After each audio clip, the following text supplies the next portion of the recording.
This conference will now be recorded.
لما تسحبك لا of course ما اعرفهمش. افتح المايك.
Hi everyone, can you hear me? Yes, we can hear you. Okay. So when with some issue with the microphone, I think I changed it. I hope it is working. Okay, so let me quickly start. Sorry for the delay. So I think we can start now. So let me open up the environment. Yesterday, I think we have discussed quite a lot on the models, the complete discussion on the models, extension overlaying, how we can create the model, referencing the models, package creation, everything. Do we have any questions on that? I will just take up those questions for 5 minutes and then we will move on to the next topic of base enum.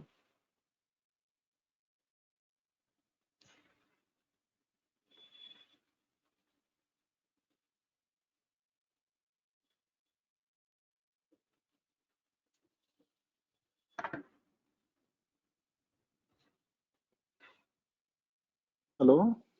Yeah, please go ahead. Yes, yesterday you said we cannot do any changes to a previous model um, or to existing model. We cannot we have to create a new package or a new model, then we can change. So, Yes. yeah, on the same environment, maybe there is two or three models, and I want to add one field or one field to a specific table. How can I know the latest model, or no need to know the latest model? And for example, sales table, for example, if Mhm. the standard one, Microsoft, it is a model, then another partner make another model, sales table.x, for example. Another Mhm. partner make sales table.y. Mhm. I want to add a field on top of all of that. So which model I have to select in order to change? The Okay. standard Okay. or .x or .y? Mhm. Okay. Yeah. Also, okay. So on stand, okay. It is on standard actually. So for column addition, so when you want to add a new field or new column into the table onto the standard table, so you will add that extend the standard model and you will add that. So it will create a new instance of the sales table called sales table dot s or something like that, right? And it will create a, you will able to see only the column you have added, and it will be called a sales table.s. Now you are telling already there are two more model, two sales table instances created in two other models, which is sales table x and y. If we need to do some changes on those two fields, or rather in those two objects, which is sales table x and y, if we want to change the properties which is added in the sales table.x, then we need to reference that model, which is the model x. Similarly, if we want to change anything on the fields which is there or add some methods into that table itself, we have to reference that model y. Otherwise, you can extend the base sales table object and you will create a new object called sales table z or sales table s, and then you will go and create a new field and everything. Once you deploy the solution at the front end or at the application, you will be able to see all the three columns which is added from all the three modules. Ah, okay, okay, got it. So any model I will change, I can see the other models on the front end. Yes.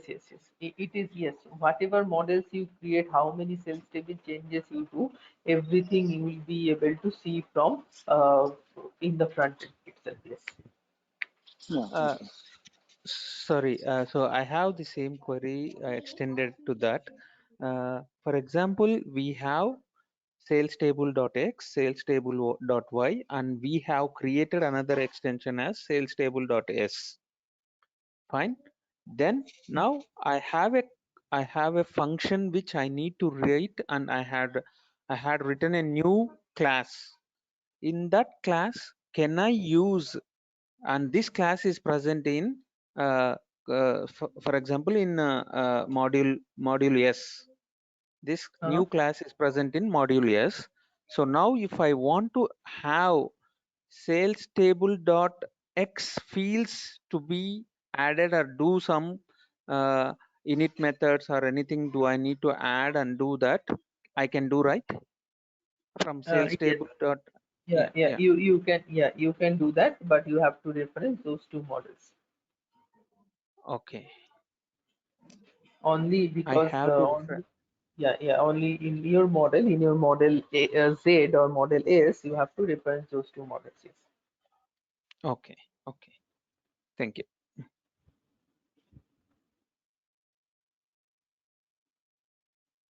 Yeah, I think this will all be clear when we start working on it. I think this will be a good starting point for that.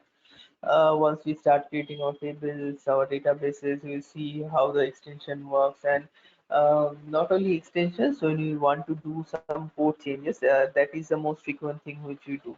So what happens is that in one class, you as a developer is changing for some customization, and I am another developer, and also I am doing some changes in that same class, and we have a confusion that how our code going to be executed. Is it because we have two different instances and two different instances of an object is created, correct? Because that is the most confusing part, that there are two instances of same object which is created, and we are writing the code in it, and we want to know which code is going to be executed. We'll see those examples, but to answer, everyone's code will get executed, and from the code side, there are other things which we'll discuss later in the later part of our course. We'll be discussing on the X++ code and everything. We'll see that everyone's code gets executed.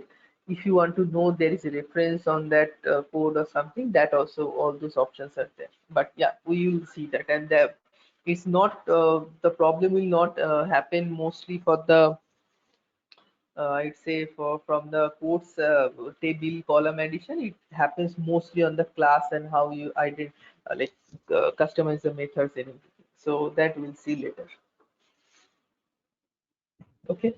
So I think we are going to start on the base enum. So let us go and start on this. So let me share my screen and let us go and discuss.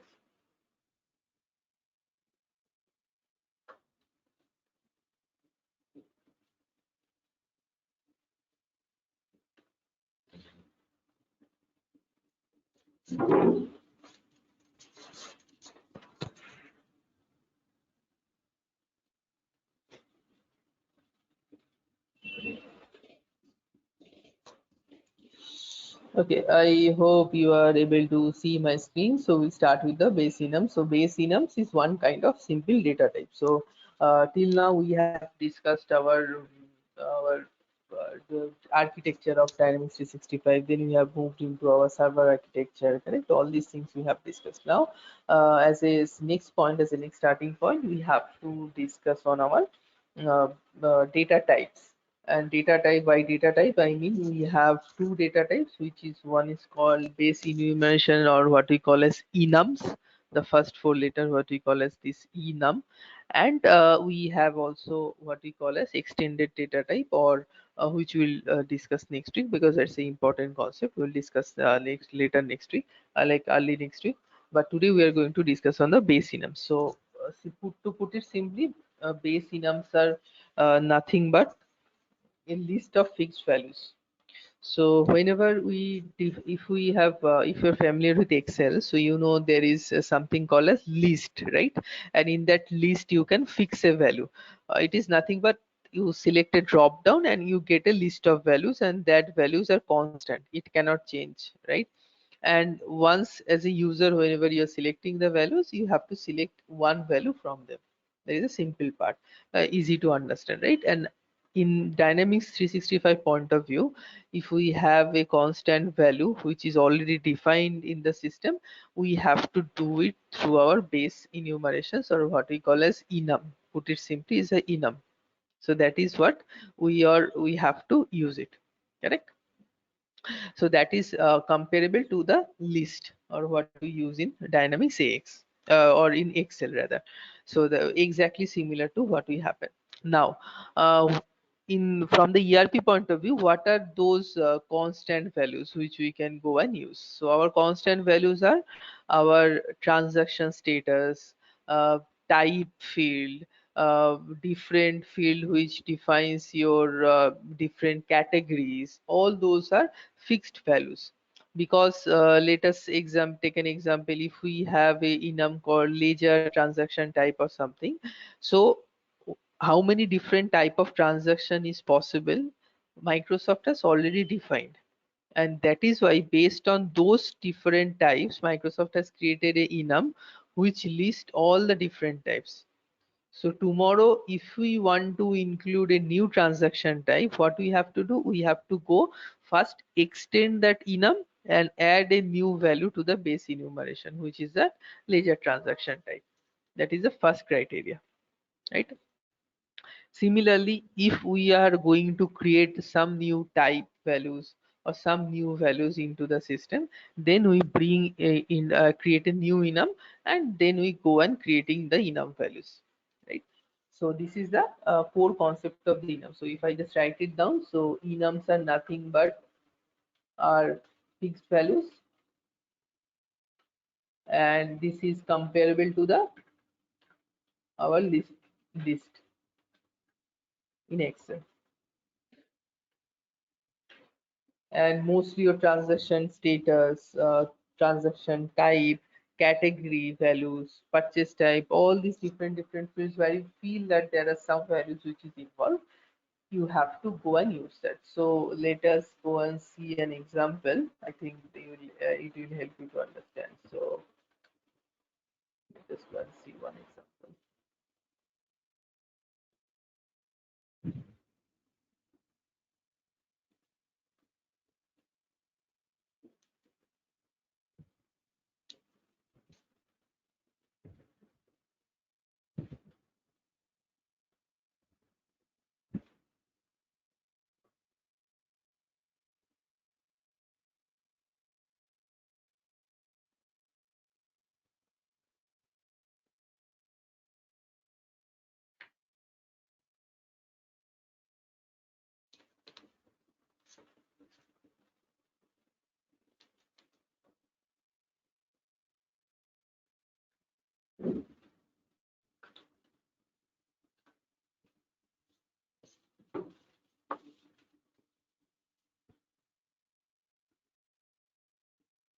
So let us go and try to see some values. So I'll just open the sales order form. What all the data is fine.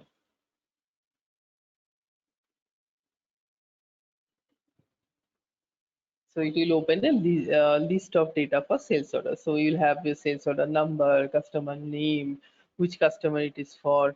Then you will have your status and all those fields. Correct. So this is from the sales order point of view. Now let us see the data first.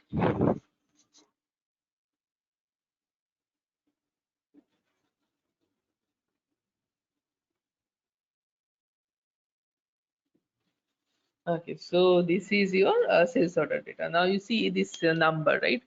This number is incremental, correct? It is going 772, 7736, all this data. So this is not a fixed value. You can understand the data type basically. Enum is a data type. So this sales order number value is not a fixed value. It cannot be. Similarly, customer account also cannot be a fixed value.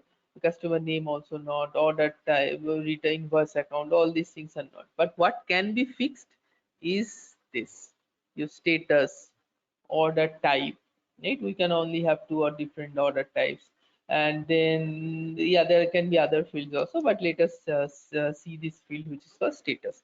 So how many status of a sales order can be? Is it can you fix this? The answer is yes, because when you define a process that how your sales is going to work, you have to define different status of the store, right? It can be open order when the order is open, it can be confirmed, it can be delivered when you do go and deliver the sales order, right? And also can be invoiced, so that is different. So let us see, if we go and see this, if we try to filter this, we are getting an option is exactly. right? So here, if we just type right delivered,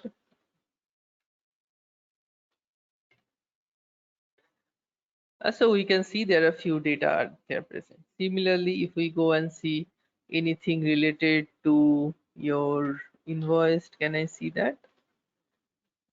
We have something like this. Yeah, we have some data, correct?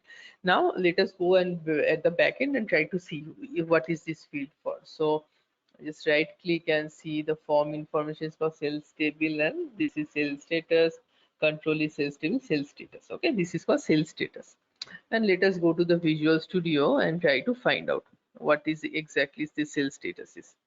So we'll go to our sales table, and we have expanded. After expanding, we can see the fields, and there are a hell lot of fields in sales table, and we'll find something called as sales status, correct? The sales status, and the sales status is having a enum type. See, there's an enum type for sales status. All these things I'll explain more on the further classes how we can define this. Just this is just for information as of now. It's not that if you're not following that I'm going from here to here so quickly, you don't need to worry about it. We'll see that later. Okay, so if I have to find a enum called sales status, so let us go and see this enum. If we go to data types, we have base enums, and also we have base enum extensions. Like we know, right? Every object can be extended. So we have base enums and base enum extensions. So expand the base enum and just find out the sales status. Yeah, this is the one.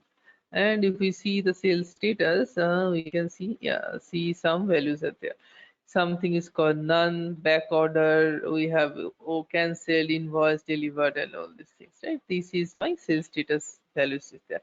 And the values what you see at the front end is these are the labels actually, correct? These are the labels. So if you do not see the open order is nothing but this labels. There are different labels, which is these, all these labels are there. So these are the labels which is being used, right?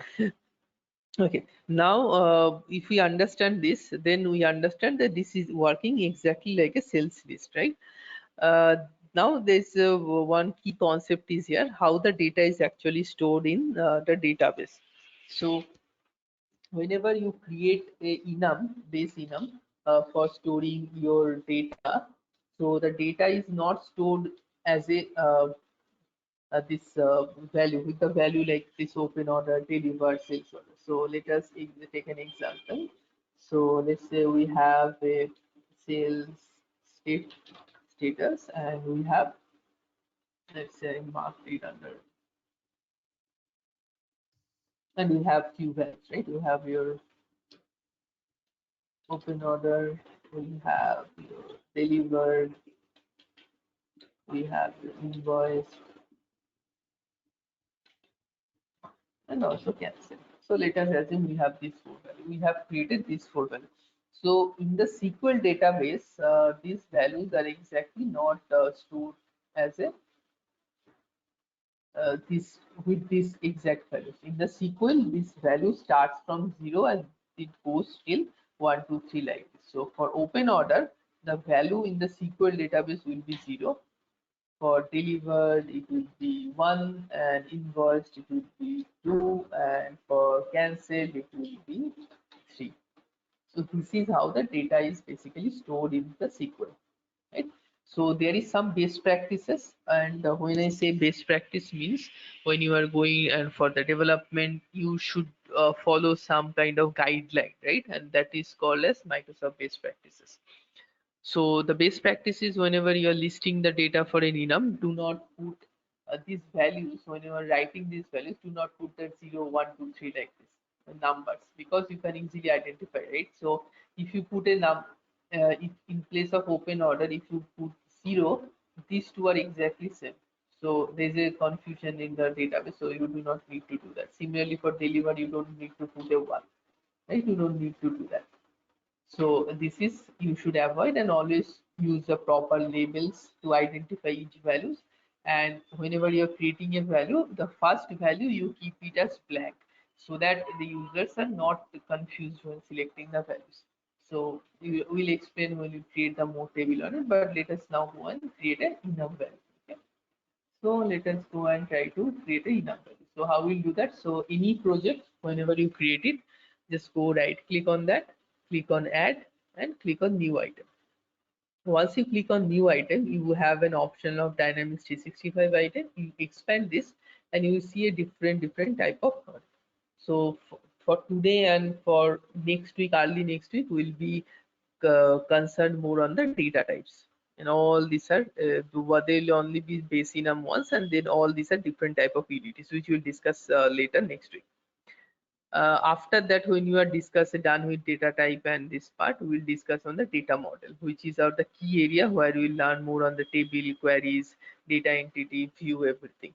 And then we'll move on to our code where you can see our classes, runnable classes, all these things. And then subsequently we'll move on to our workflows, and then we'll move on to our reports, security, services, user interface, all these things we'll learn. Correct? Now, starting with the data type, so I told you we have to create a base enum. So I just select this base enum and I go and create a base enum. So let's say VP underscore can have let's say purchase type, right?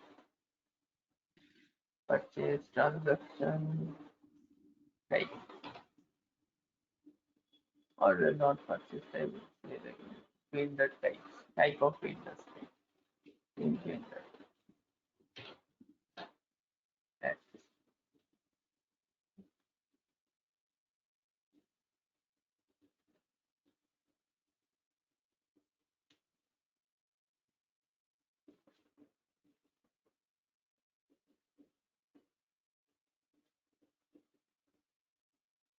Okay. I think this is enough, and few of the important properties we have to mention is that if this extensible, all these things, and what we need to mention mostly is the label, how this and style. It is like coming as a combo box, and if we can see radio button, you want to select mostly everyone by default to show the combo box, means you get a drop down and you have to select the value. The radio button, we don't generally use that, right? And this label is what the values will be. You have to select those once you create the values. And the other, there are key properties like configuration, country, code. This I will explain when we discuss more on the table part. I think that will be helpful because once we discuss the table, uh, there are a lot of properties in table. We will discuss each one of them, and then you will be able to understand more on this, because if I extend this, it will not make much sense on this. But if we discuss the table, that will be easy to understand, and easy to explain also. So now this is created, and we have to create the values. And what are what do I mean by values? Values are nothing but this, right? Open order, deliver, and sales order. Okay, now for a vendor type, what can be my value? So I just create a new element, and this new element is a value. See, base enum value 1. So what is the value that is stored in SQL? This is 0, correct? And this is where you have to give the name. So this name I can just give it as a domestic, let's say domestic vendor, and this label I'll also put as okay. I just missed something. I told you, right? There are some few best practices. What are the best practices? Always put labels, the name, and everything should be like it should match. Second thing is what we forget is the first value. Always keep that as blank. Like the first value means the zero value, which is stored as a zero value. So here I was trying to do it with domestic, which is wrong. So what we used to do is just right click, delete this, and right click and create a new element again. And here I just keep the name as blank, and the label I'll keep it as nothing. I'll put nothing, because for the blank I just need to put the label as nothing, so that the user will only select blank value, which is what I need. Now right click and go start adding the values. So I just go and start like domestic, and here I'll also put domestic. I can just say other vendors like maybe one-time vendors, one-time Similarly, I'll say here one time, and I can have international vendors also. We can just go to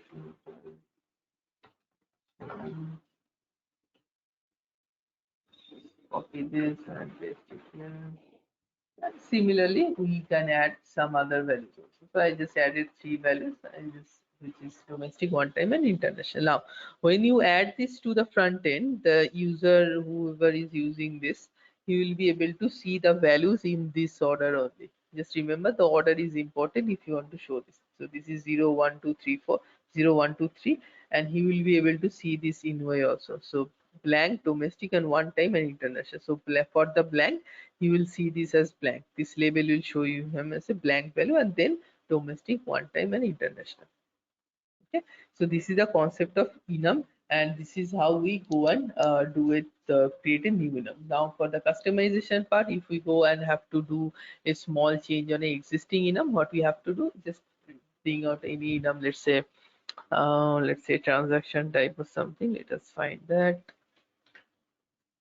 We have, let's say,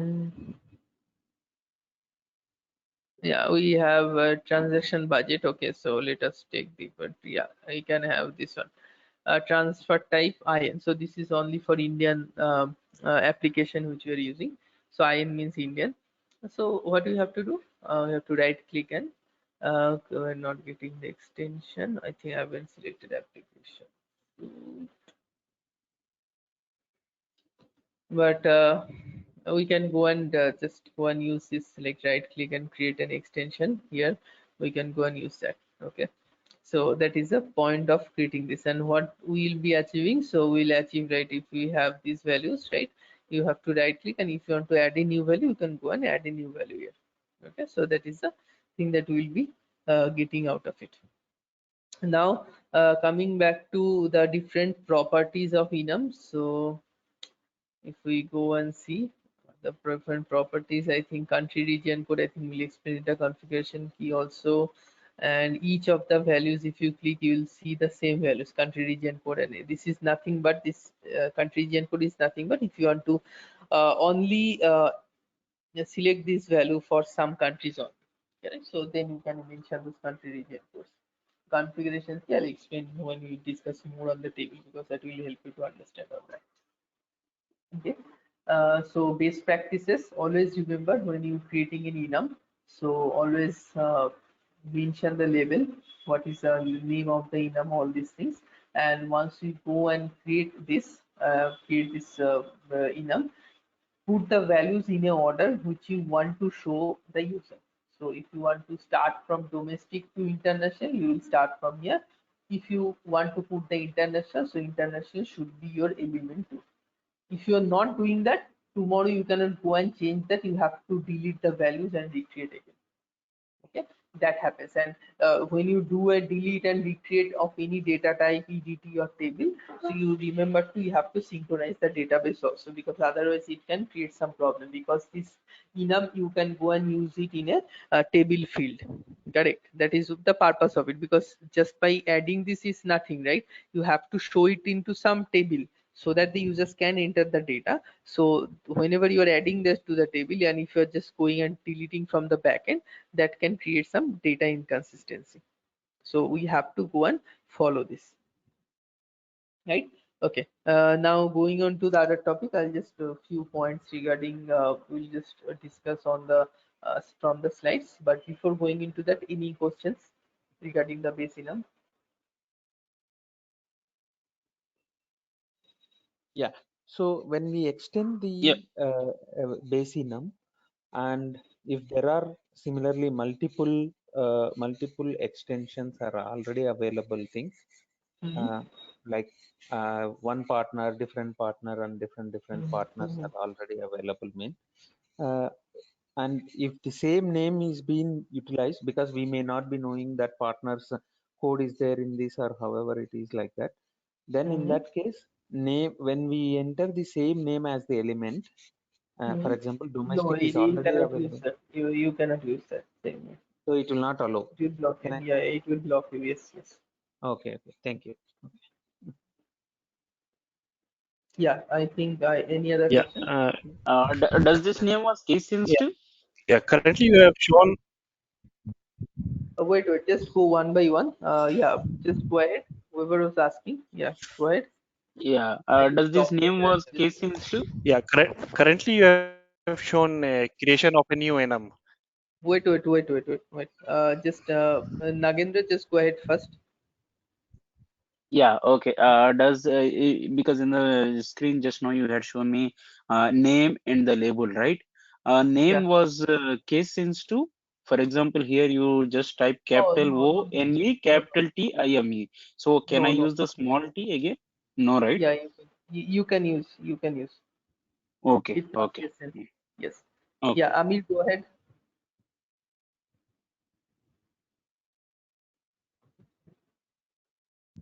Currently, you have shown creation of new base enum. How to extend a base enum? Okay, How I can we think I extend? haven't added. Yeah, I haven't added that. What we call that model. I think in that, so it was not extending. So similarly, If with if you I just can, yeah, similarly, with just you have to directly create an extension. You have to add that into your model. So let me see if I can do that. But yeah, I mean the way is similar. Yeah, I'll show you if I can now. Otherwise, I just if I uh, recollect, all the three applications are part of the reference. all the three. No. By it is not by default. It comes. Okay, by default it comes. You have to select the models. Let me check that.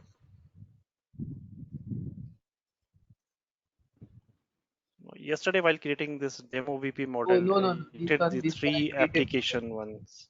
Okay. No. This one I created today actually. Okay. Okay, Okay. this is it. Okay. You are having understood. Okay. Let me get this discussion. I thought will be having this discussion next week. Uh, the screen which you see, like I am just showing you from this one. This is like I think I've You are already not told you. sharing your screen. Okay, no, just hear me out first. So I'm saying the screen which I just was explaining or yesterday also was sharing, it was from what we call as a online virtual machine. Okay, so that online virtual machine, whenever we're accessing it, it is available for 2 hours. So if you, I think you all see right at the right hand side, it shows you the timer, right? How many time it is remaining. So it is available for those 2 hours only. So that is why Right. whenever we want to, yeah, when we want to do some changes on that, it is basically for those 2 hours it is available. And if you are not saving your work goes away. So because I use it because it is easy to run and I can whatever I want to Hmm. show you, I can show it to you.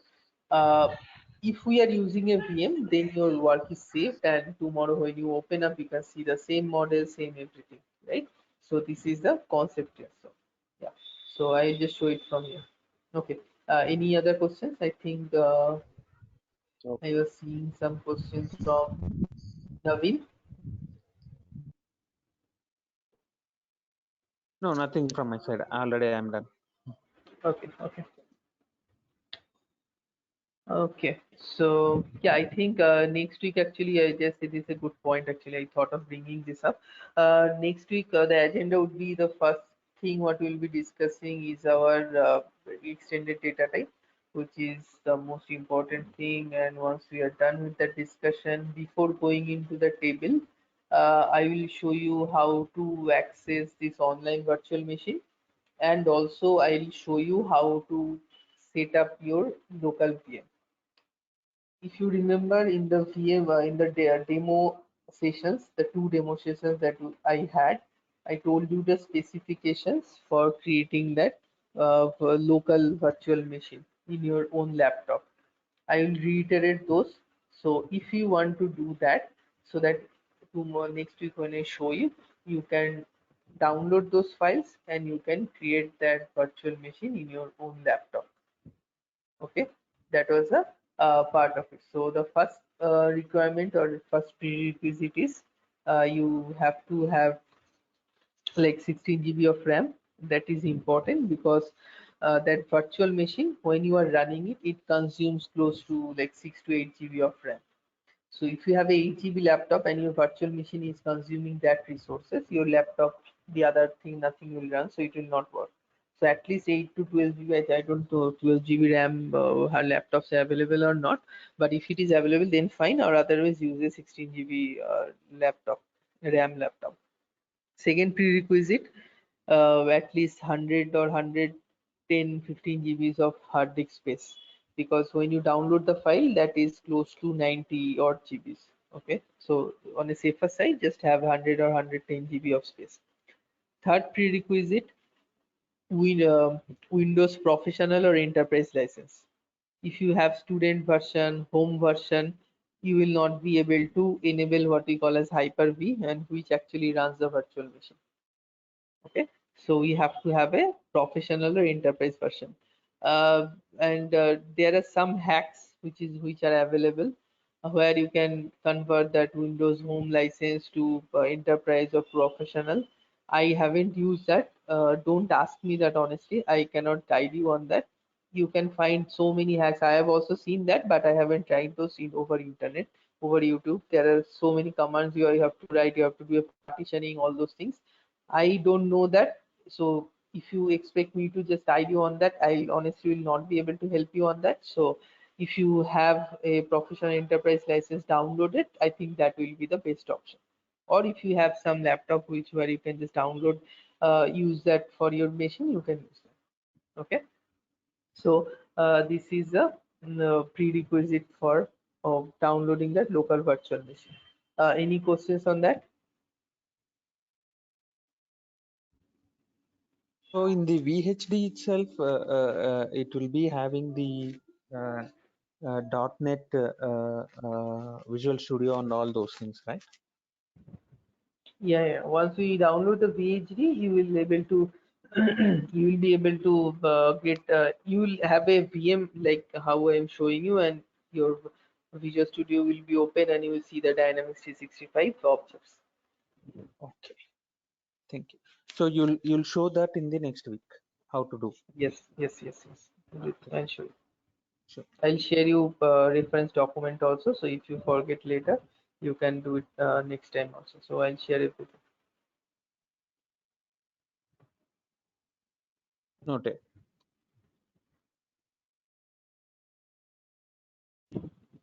Okay, so let me share my screen again. So regarding the enum, I think I'll just building it. Yeah, I think you are seeing this model. The name was actually same, but this is as we are seeing, this is the online virtual machine, and I'll show you how to access this. And here you will see there is a timer, right? See the 1 hour 11 minutes remaining. All these things are there. So basically, this is nothing but it gives you an identifier that you have 2 hours left. Previously, I think till last year it used to be 4 hours, but right now Microsoft has actually, I mean, change this to 2 hours. So whatever you are working, if you are doing a good development, you can just come in, do some small work and test it and go. If you are using for day-to-day basis, I don't recommend that. But anyways, still you can use it, but you have to every time save your work, right? And from this VM itself, you can open the internet, you can just go to your Gmail, Google Drive, or OneDrive, whatever it is. You can go and use that and see that down and into, like, upload that project here. You can just right click the project, export and upload that I'll show you later, but this is the way that we're using. Okay. So yeah, this is from the part. Yeah, an extension point of view. So if you have this model satellite application suite or something, I've added that, so you can just go and change anything. So let's say application suite account, offset account. I think this is not create extension. It is I think this is blocked for extension. Let me see. Yeah, it is not extensible. Some of these in this vertical enums are not extendable, so this is what it is false, because these are very key base enum, so the Microsoft has blocked for this part. But if you see and go and right click this is extensible true, and you can right click and go and do an extension on it. So this will see more on later. And remember one thing, this basic data types, EDT, enums, I am showing it to you now. I am just not asking you to create today itself. There is a reason for that. First of all, I haven't given like shown you how to access that. That is one. And second thing is just creating these enums without any purpose honestly doesn't serve anything. Okay, because just if you just go to here, right click, add an element, it is fine. But if you're doing it without purpose, how to do it without knowing anything or how where to use it, you can do it, but honestly doesn't make much sense to me because you have to have some business case on it. So what I used to do, we'll learn this part our when the enum today, EDT next week, early next week. Once then I will give you the access, then you can access the environment, and then you will learn about the basic on the table, and then I will give you some practice exercises on tables, like different tables, table relationship we will create, so that at that exercise itself we'll able to create different enums, EDTs, we'll add those values in the table, we'll create some data, we'll join the tables, and we'll create a small kind of project so that it helps you to understand. Otherwise, you just like randomly creating some EDT and enum is fine for practice, but makes not much sense to it. Okay, so that is why I was just waiting for it. So today we'll not be showing this. So tomorrow we'll discuss, and not tomorrow, early next week we'll discussing the EDT, and then we'll discuss the table, and then we'll start our practice on that. Okay, so this is from the enum part. So the topic of discussion for early next week is EDT, and then we'll be slowly moving on to tables and table structure, data structure, all the items. Okay, so if you have any questions, you can ask me, or otherwise we'll wrap up for today and we'll regroup on Monday. Yeah, I'm nothing questions as of like for EDT or enum, but regarding the interface portions like SOAP or REST calls or inbound or outbound calls, also we'll be having some examples. Yes, not completely. I'd say what we'll be discussing on the, you are saying basically from the integration, the web service part. So that will come later by the end of the course, because that I cannot just straight away start with integration, because that will be difficult for everyone to understand, and we need to know the coding part of it.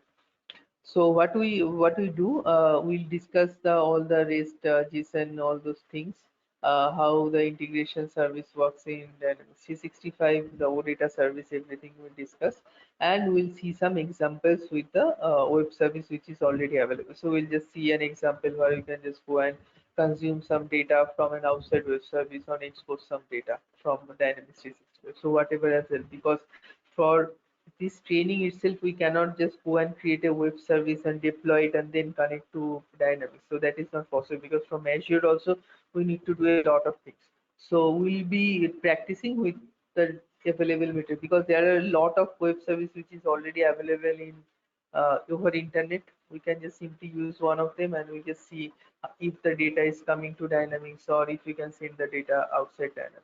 Okay, so those exercises we'll do, but not that we'll be creating a separate web service, so called, we'll deploy it to cloud, we'll create our website and then connect to Dynamics. So that takes a lot of time, but we'll use any one of the available resources.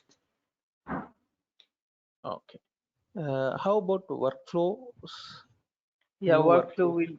will, workflow will discuss. So we'll discuss in detail the framework, how we can create a workflow from scratch. We'll discuss everything. We'll discuss. Sure. Thank you.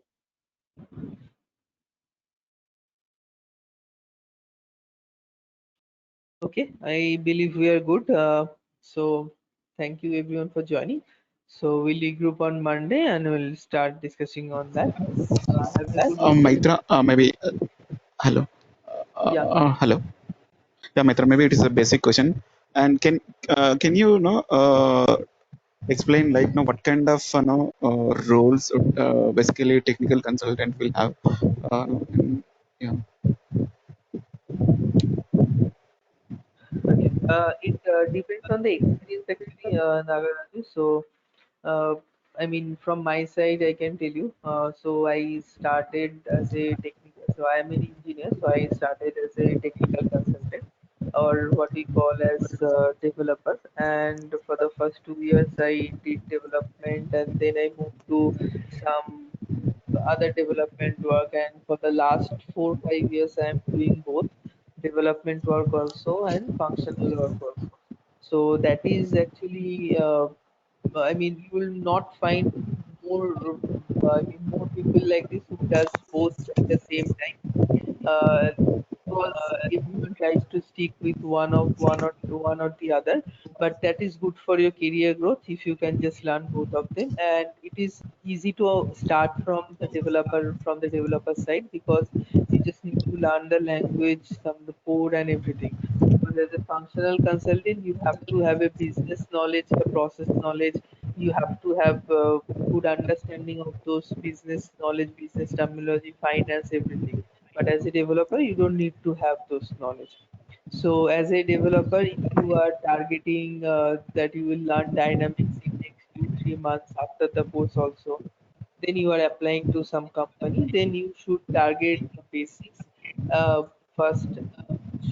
Showcase those knowledge in the interviews, and once you crack that, then you will be able to like work in a project. And in project, mostly how it goes now, that there will be some senior consultant who is available, who will be giving you some work, and you will be working on them. And this work can be anything. It can be a table creation, customization on the table, creating a form, creating a report, do integrations, any kind of work it can be. Based on your experience, you will be given work.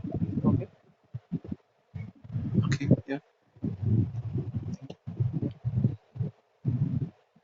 Okay. One more Any minute, Maitra. Just a minute, sorry. Um, as you know that in the software industry, every small time, a new logic or new code will come, like React JS, like this. So many things are recently coming.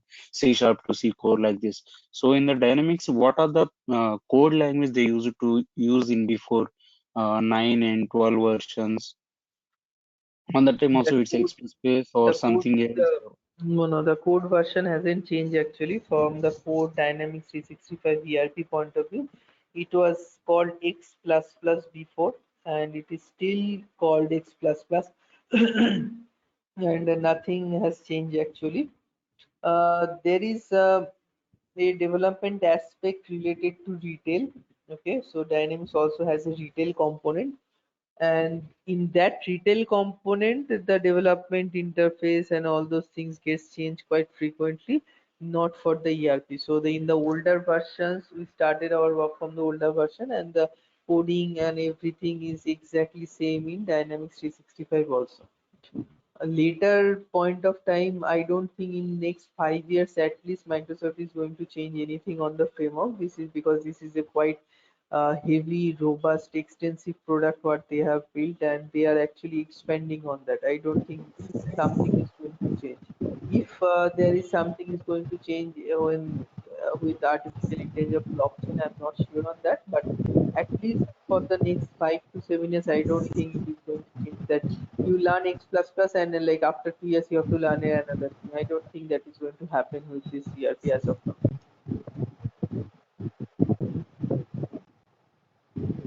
Okay, okay, got it. And Mitra, what kind of document technical consultant will be preparing